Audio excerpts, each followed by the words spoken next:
西元222年，一个书生在夷陵点了一把火，烧出了3分天下的格局。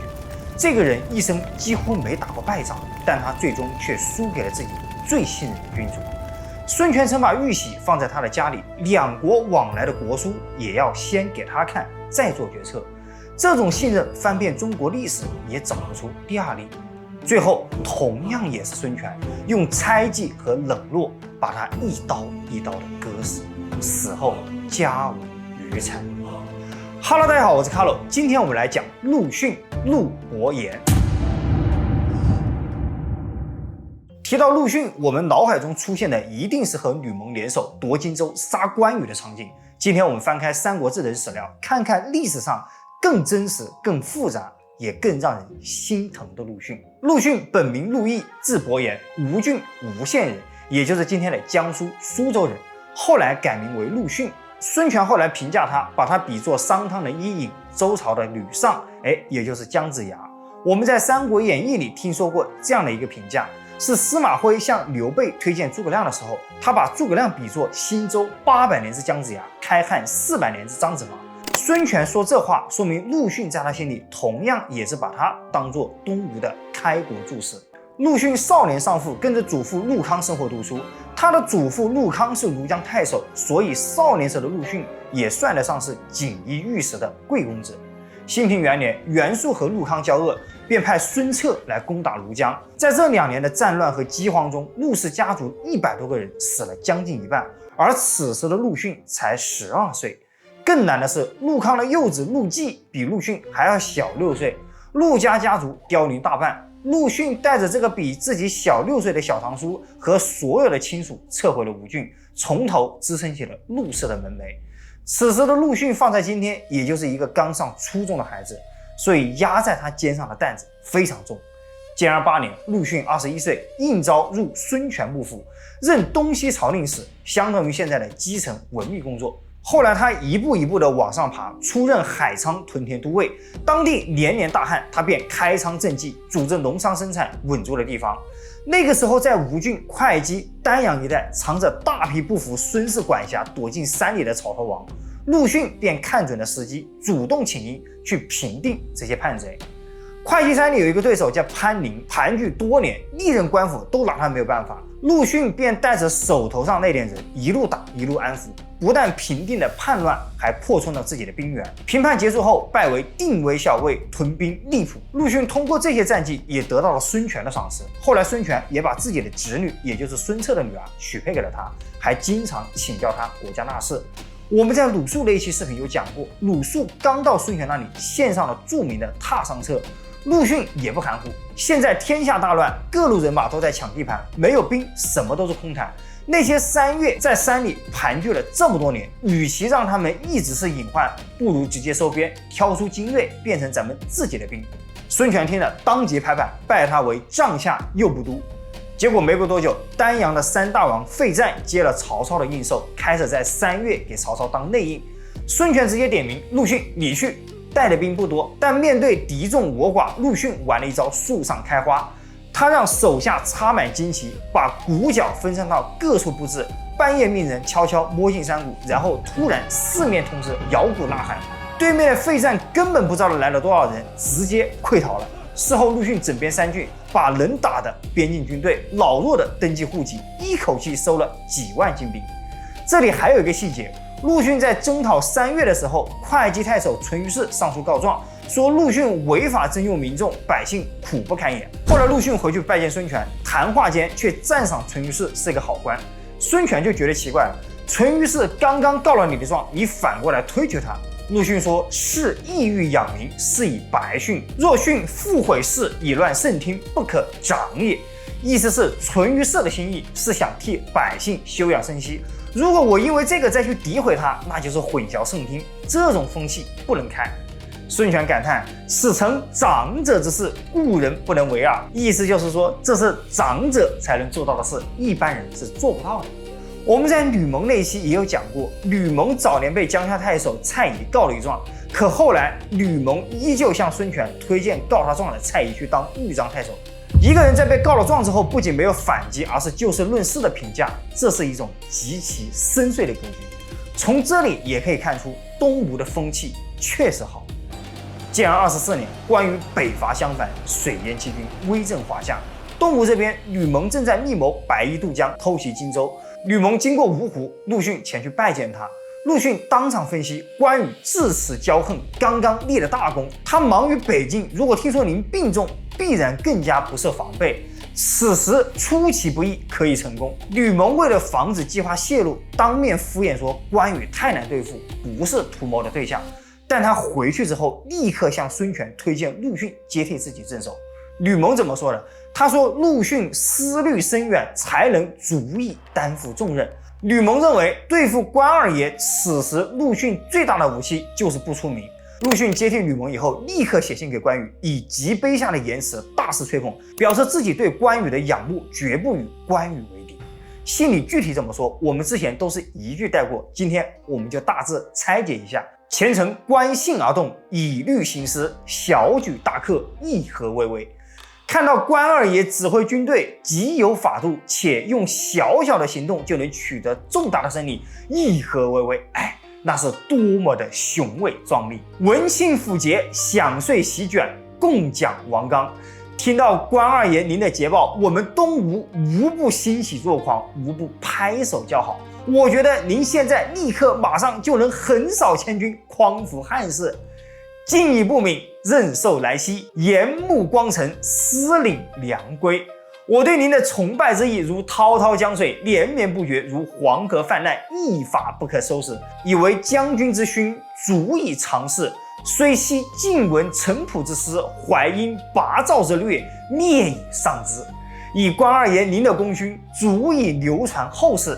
什么晋文公，什么韩信，跟您比起来，那简直是略输文采，稍逊风骚。这于禁被你抓了，庞德也被你杀了。我估计曹操和徐晃都在隔江遥望您的军旗。朴书生疏时，田所不堪；喜您威德，乐自清净。虽为何策，犹可怀也。倘民助养，犹以察之。我只是一个书生，才疏学浅，愧对现在这个职位。我能和您这样有威德的人相邻，而感到万分荣幸。我愿意倾尽全力为关将军效劳。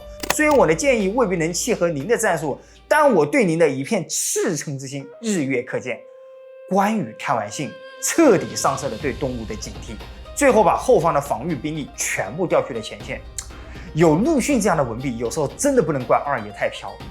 在关二爷强攻樊城之间，留守荆州的糜芳和傅士仁因为军资供应不上，关羽放话要惩治他们。这些情报陆逊全都掌握，时机一到，立刻上报孙权。然后吕蒙白衣渡江，关羽败走白城，身首异处。紧接着，陆逊派李毅、谢金带着3000人去清理荆州在周边的残余势力。孙权任命陆逊为右护军、镇西将军，晋封楼侯。当时荆州的士人刚归附，陆逊直接上书孙权，提议普降恩泽，也就是该给钱给钱，该给官给官，把待遇问题先解决了。没有人会想着回刘备那边去。孙权尽纳其言。我们知道关羽丢荆州是吕蒙白衣渡江搞偷袭，但是在幕后让整个局面成立的人正是陆逊。不仅如此，陆逊还在很短的时间内让荆州稳了下来。2年以后，刘备亲率大军伐吴，东吴朝堂乱成了一锅粥。此时孙权力排众议，拜陆逊为大都督，率朱然、韩当、潘璋等5万人开始抵御。陆逊的策略是主动后撤，把宜昌数百里的峡谷先让给刘备，诱敌深入。刘备求胜心切，进入山谷以后埋伏了兵马，然后让吴班平地扎营，引诱吴军出战。但陆逊一眼就识破了，他下令全军严禁出战。所有人都觉得陆逊是胆怯，不敢出战。那些老将中士仗着资历，压根不服。于是陆逊把他们叫过来说：“普虽书生，受命主上，国家所以驱诸军者，使相成望者，以普有尺寸可称，能忍辱负重故也。我虽然是个书生，但接受了主上的命令。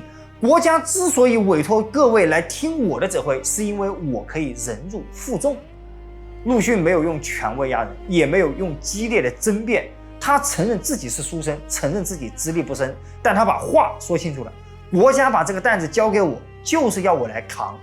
就这一句，稳住了整个指挥体系。两军对峙了半年，到了夏天，刘备因为无法激战数胜，而且加上无极线过长，转运困难，士气开始逐渐垮掉。黄武元年6月，陆逊先试探性的攻击了蜀军一营，确定了蜀军营寨全部是木栅栏和茅草，这才下令全面火攻。吴军水军封锁长江，孙桓扼守要道，将刘备军分割在大江东西，然后逐个击破。火烧连营4胜利，蜀相冯习、蛮王沙姆柯纷纷战死，刘备大军土崩瓦解，被歼数万。最后刘备没有办法，退至马鞍山据守。陆逊集中兵力四面围攻，刘备趁夜突围，然后焚烧栈道，阻塞追兵，最后狼狈地逃到了百里城。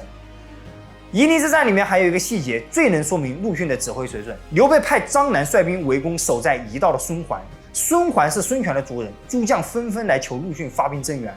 陆逊的判断是一道城坚两阻，守得住，而且孙桓在那里牵制刘备，正好可以配合整体部署，所以他坚持不分兵。孙桓在那里受苦，他看见了，但是他更清楚，如果分兵去救，那才是真正的危险。战争结束以后，孙权问陆逊，当时为什么不把诸将不服的事情告诉我？陆逊说，这些将领有的是陛下的亲属，有的是国家的功臣，都是咱们东吴赖以建业的人。我虽然不爽，但也只能效法蔺相如，甘愿谦虚居下，以成就国家大事。孙权听完称赞，加拜陆逊为辅国将军，领荆州牧，封江陵侯。刘备退到白帝城以后，说了一句：“吾乃为陆逊所责辱，岂非天也？”我竟然受到了陆逊的责辱，岂非天意？刘备征战一生，把失败归于了天命，足以说明他和关羽一样，败就败在过于轻视陆逊了。后来刘备在白帝城写信给陆逊说，贼在江陵，吾将赴东，将军为何？曹丕那个小贼已经到了江陵了，我准备再次东征，将军你还能应付吗？陆逊回信，但恐大军新败，疮痍未复，使求通好，还至开解，不许命更遣后图，附加辽源，非图以此数万兵投之江流，岂不宜解也？恐怕您正在疗伤，没有实践新兵，您应该与我们的主军和解才对。如果你不听我的劝告，再率大军前来，我一定再次放火。这一次，我不会让一个人存活。此时的陆逊不再卑微，信里的杀气已然透指而出。刘备最终没有再次东征。黄武2年，他在白帝城去世。刘备去世以后，诸葛亮辅政，吴蜀重修于好，恢复联盟。孙权规定，凡是涉及蜀汉关系的处理，都让陆逊和诸葛亮直接通信。这里有一个非常震撼的细节，孙权把自己的玉玺放在陆逊的住所。每次孙权要给刘禅或诸葛亮写信的时候，都要先征求陆逊的意见。给蜀国的文书也要先给陆逊看，有不对的地方直接改，然后再发出去。要知道，陆逊当时驻守的是武昌，孙权是在建业，两地相隔数百里，就这么远的距离，孙权还是把国书修改权直接交给了他，改完直接发，都不用来回请示。陈寿在写《三国志》的时候评价这件事情叫信任之笃，始末不渝。也就是说，君臣之间互相信任到如此程度，在中国历史上都是非常少见的。一个君主把国书的最终决定权交给了一个臣子，让他直接改完再发出，这意味着什么？意味着在那一段时间里，孙权是完全信任陆逊的。黄武7年，孙权拜陆逊为大都督，亲自执鞭在前开路，令百官向陆逊下跪。45岁的陆逊统领6师出兵伐魏，东吴的潘阳太守周防割发诈降，把曹魏大司马曹休骗进了口袋阵。陆逊3路并进，斩俘魏军1万多人，缴获牛马数万匹，军资器械更是无数。曹休的残部靠贾逵来援，才得以逃命。回去没过多久就病死了。大胜以后，陆逊下令停止追击，撤回东吴。为什么？因为合肥的地形是高地，加上守将满宠是防御大师。再往北就是江淮大平原，是曹操骑兵的主场。东吴的步兵一旦离水，在平原对骑兵，那就是去送人头。毕竟当年的合肥会战，孙十万就是前车之鉴。所以我们发现，陆逊打仗见好就收，这种在大胜时及时踩刹车的能力，也是陆逊身上最难得的。黄武元年，孙权称帝，在大将军之上专门设置了上大将军一职，地位高于三公。随后拜陆逊为上大将军、右护都，这算是专门为他一个人设置的一个新头衔。称帝后，孙权令陆逊到武昌辅佐太子孙登，统领留守事宜，并掌管荆州及扬州、豫章三郡事务。赤乌元年，宠臣吕毅的罪行败露，被孙权赐死。这个吕毅是什么人？他恃宠弄权，擅自专断，手段极其残忍，而且祸害朝野多年。陆逊身在武昌，离朝廷很远，却一直忧心这件事情。陆逊上书说了一段话：国以民为本，强盛取决于民力，财货也出自民众。民富而国弱，民贫而国强，这种事从古未有。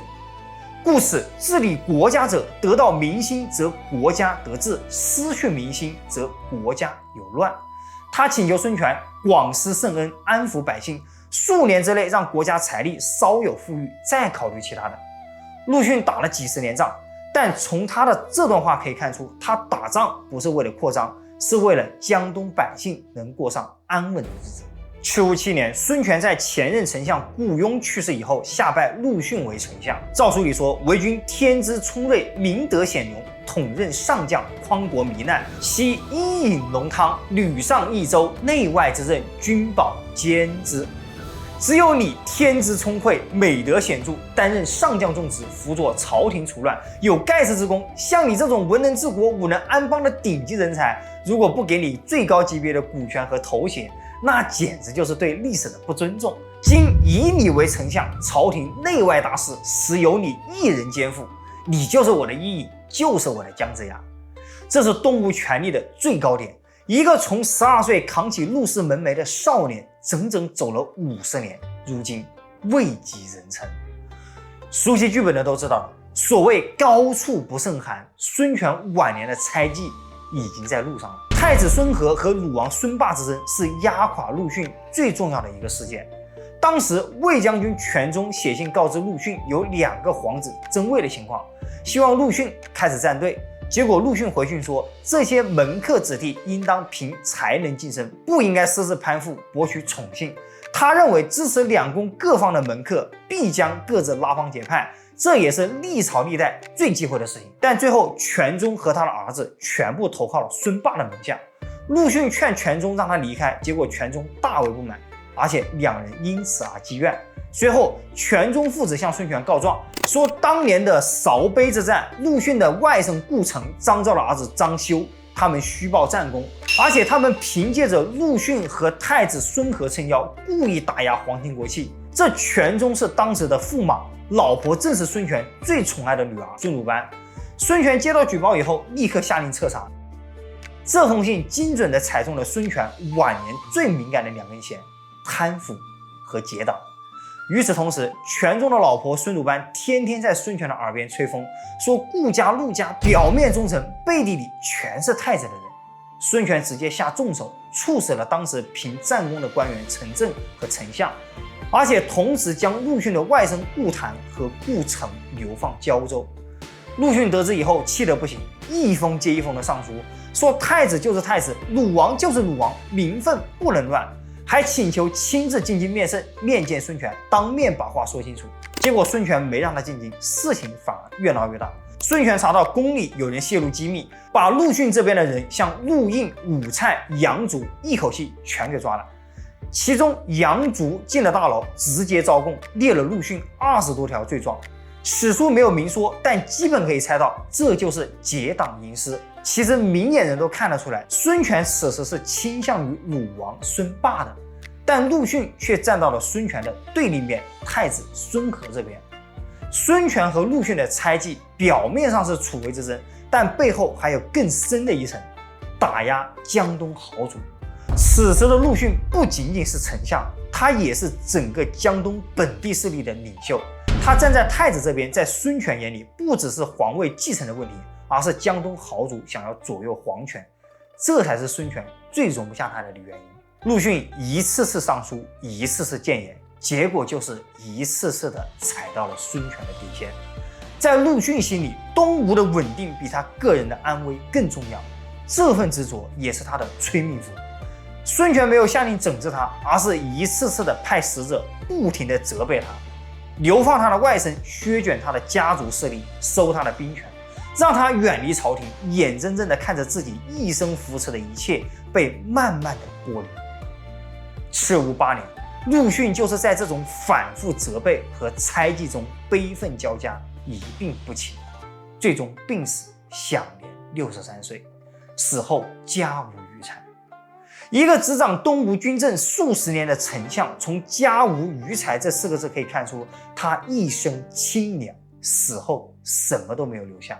当然，这也可以证明他在太子和鲁王之间并没有获利，他只是希望东吴的孙权可以稳定的交接权力。陆逊此前曾经预言过朱可恪的结局，他对朱可恪说：“在我前者，吾必奉之同生；在我下者，则扶持之。今官军气凌其上，易灭乎下，非安得之机也。